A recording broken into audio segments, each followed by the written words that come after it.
सात संगत जी, प्यार से कहना धन निरंकार जी कि ये जो सत्संग के प्रति रुचि है, ये जो सुमिरन में ध्यान सबका, ये परमात्मा के साथ, इस निरंकार के साथ ये जो एक अपना रिश्ता बनाने के लिए जब सुमिरन करते हैं, ध्यान जोड़ते हैं और अपने किए गए सारे भी कोई भी अगर कुकर्म हो या दिमाग में ख्याल तक कोई अगर गलत किसी के लिए आया हो, जब उसके लिए अपने आप को ये बख्शवाने वाली बात सुमिरन में और सेवा भी साथ ही साथ चाहे किसी रूप में भी करने को मिले, चाहे वो एक अपने मन से शुरू करके कि भाव रखे कि दुनिया में कोई भी हो, हम कभी उसके काम आए तो उसकी मदद नहीं कर रहे हैं। ये समर्पित भाव से एक अपने आप को समर्पण करके इस परमात्मा के लिए कि परमात्मा तेरा ही अंश हर एक में है, हम सब आत्माएं हैं। तो ये शरीर चाहे कितने भिन्न भिन्न अलग दिखते हों, कोई किसी को के प्रति अपनी आस्था रखता है या पहरावे, कल्चर या रंग में किसी कोई भी तरह का जो भेदभाव है, अगर इस परमात्मा ने अपना ही अंश हर एक में डाला है तो फिर कैसे कोई हमसे कम अच्छा होगा, हर कोई हमसे ज़्यादा श्रेष्ठ है। तो हमें जहाँ ये पता लगता है कि हमने हर एक के लिए सेवा भाव रखना है, ये अपने शरीर को भी उस उपयोग में लाएं कि किसी की उस तरह मदद नहीं, सेवा करें। अपने मन में ऐसे भाव लाएं जिससे पूरे मानवता के लिए हम कल्याण के रास्ते पर चलें। एक हमारे पास जो भी आर्थिक रूप में ये धन है, उसको भी उसी में लगाएं जो परोपकार के लिए ही हो। तो दातार यही कृपा करे कि ये जो मन में हमारे भाव है, ये जो एक हमारी रिस्पॉन्सिबिलिटी है कि एक मनुष्य बन के आए हैं, तो मनुष्य वाले गुण हमारे अंदर हों, प्यार का, नम्रता का, दिल को विशाल करने की बात, एक अपने आप को इस तरह परमात्मा के साथ जोड़कर खुद वो वननेस का प्रतीक बनना है। हर एक के साथ चाहे हम कितने भी स्वभाव रूप में और इंसानों से अलग हों, तो भी एक हार्मनी वाली बात के कैसे हमने एक उस तरह ढल के एक पीसफुली को एग्जिस्ट करके एक दूसरे का सहयोग करके जहाँ अपना जीवन बिताना है। वहीं एक संसार इतना खूबसूरत जो है, हमने अपने दिलों में हर एक के लिए इतनी बड़ी दीवार बना ली है अपने मन में ही कि हम खुद उन दीवारों में बंद कर बैठ गए हैं। हम कैसे फिर एक दुनिया में वो प्रतीक बनेंगे जो एक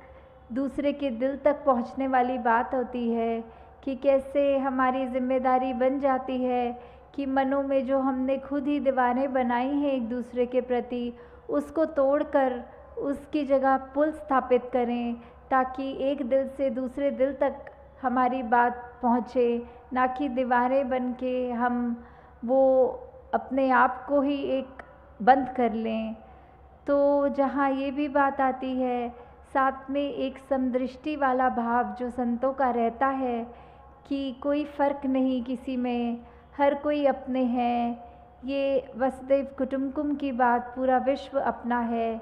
ये एक ही परमात्मा के नूर से जब पूरा जग उपजा है,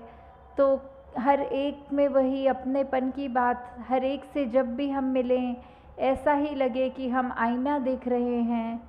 कैसे ये परमात्मा तो एक है, चाहे हम अपनी आस्था किसी भी धर्म के रूप में, कहीं पे भी मज़हब, जो भी हमारी श्रद्धा है, जैसे भी मानते हैं, तो बात तो वही है कि वाहिद एक ही अल्लाह है, एक ही परम पिता प्रभु परमात्मा निरंकार है। ये एक, इसको जब हम जान लेंगे तो हमारी एक जो अपनी जर्नी है उसको जानने के बाद शुरू होती है। एक भक्ति हमारी ये जानने के बाद कि हम कहाँ से आए हैं, कहाँ को जाना है, जी रहे हैं तो किस में जी रहे हैं और बाद में अंत होने में कहाँ जाना है। कैसे फिर वो पता जब लग जाता है कि हम क्या हैं, हम अपने आप को सिर्फ शरीर माने बैठे हैं, पर शरीर ने तो किसी एक दिन ख़त्म हो जाना है। तो क्या हम ख़त्म हो गए? नहीं, हमारी ये जो आत्मा है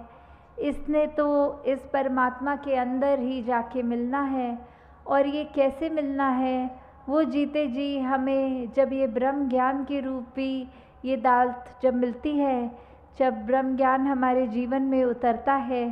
तो हमें समझ में आता है कि ये जो हमने इतने फ़र्क मन में बनाए हुए हैं, मेरे तेरे का भाव, ये जो मन में नफ़रतें रखी हैं, ये सब का कोई मायना नहीं है। हमें सिर्फ़ और सिर्फ़ ये अमन एकता के प्रति समर्पित होकर जीवन को जीना है। हमने अपने मन में अभिमान को नहीं, अपने मन में एक प्यार को ही उपजाना है। हमने कैसे इस परमात्मा के साथ एकमिक हो जाना है। और हर समय ये जब एहसास रहता है कि ये हर जगह है, हमारे अंग संग है, तो फिर वो ही बात आ जाती है कि हम जब ये जान चुके हैं किसमें सांस ले रहे हैं, क्या है जो शुरू से था अंत तक रहेगा, तो फिर हमें भी अपना ये पता लगेगा कि कैसे जितना ज़्यादा हम ये बात एहसास में रखें कि परमात्मा अंग संग है, तो हम उतना ही ज़्यादा अपने जीवन को साफ जी सकते हैं। हम अपने मन में सिर्फ एक अच्छे विचार रखकर अपने दिमाग के ख्यालों को भी वो साफ़ करने वाली बात, अपने व्यवहार में भी सिर्फ मधुरता, अपने व्यवहार से दूसरों को एक कंफर्ट देना, आराम देने वाली बात, दूसरों के आंसू पोंछने वाली बात, कि कैसे वो हमारे ऊपर ही डिपेंड करता है कि हम अपने जीवन को कैसे चलाएं। इस परमात्मा ने तो हमको अगर ये ब्रह्म ज्ञान रूपी दात हमने प्राप्त कर ली, तो उसके बाद ये चेतनता दी हुई है, ये हमारी सूझबूझ है, हमें ये कैसे किस राह पे जाना है, इतनी समझ बख्शी है। तो हम फिर खुद ही अब वो चुनाव की घड़ी है जहाँ हर पल जीवन जीते जीते वो होगी कि क्या हमने ऐसा इंसान बनना है जो अपने लिए तो एक खराब अपना जीवन कर ही रहा है, पर दूसरों को भी सिर्फ उनका सुख चैन छीन कर उनको भी दर्द बांट रहा है,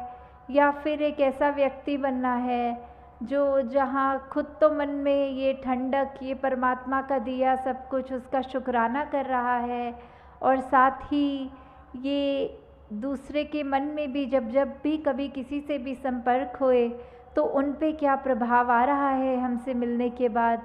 क्या वो सचमुच ये कह रहे हैं कि ये व्यक्ति जैसा तो जीवन हर एक का होना चाहिए, इस व्यक्ति को मिले चाहे पल दो पल ही मिले पर बहुत सुकून मिला। ये ऐसी बात आ जाती है कि हम जब खुद ही इस परमात्मा की इबादत में रंगे गए हैं, इसी का रंग हम पर चढ़ गया है, इसके गुण हम अपने मन में डाल लेंगे, तो हम जितनी ज़्यादा कोशिश होती रहे उतने ज़्यादा इस जैसे बनेंगे, और जब इस जैसे बन गए तो हमारे दिल में कोई खोट नहीं रह जाएगी। तो दातार कृपा करे कि कैसे हमने अपने जीवन में सिर्फ इसी बात का ध्यान रखना है कि हमारा एक एक कदम जो हो इस जीवन का वो वैसा हो जो युगों युगों से संत बताते हैं कि एक असली जीवन जिया उसको नहीं कहते कि सिर्फ सांसें लेनी है और अपने जो जो भी कार्य हैं उनको करना है। इस दुनिया में आए हैं तो वो जिम्मेवारी तो है, ये घर परिवार की भी जिम्मेवारी है, समाज की भी जिम्मेवारी है, अपने प्रति औरों के प्रति ये जो रिस्पॉन्सिबिलिटी है उसको जहाँ हमने इस भौतिक जीवन की तरह जीना ज़रूर है, अपनी एक जिम्मेवारियों से पीछा नहीं छुड़ाना है, तो हमने किस तरह अपने आप को संभालना है उसका तो ये परमात्मा ने रास्ता हमको दिया हुआ है। बस हमारा अब ये कर्म होता है कि हमने कैसे अपने आप को वो संतों वाली मति, ये जो संतों की सोच है, उस सोच को अपना के अपने जीवन को निखारते हुए अपने जीवन को आगे से आगे बढ़ाना है। सत्संगत जी, धन निरंकार जी।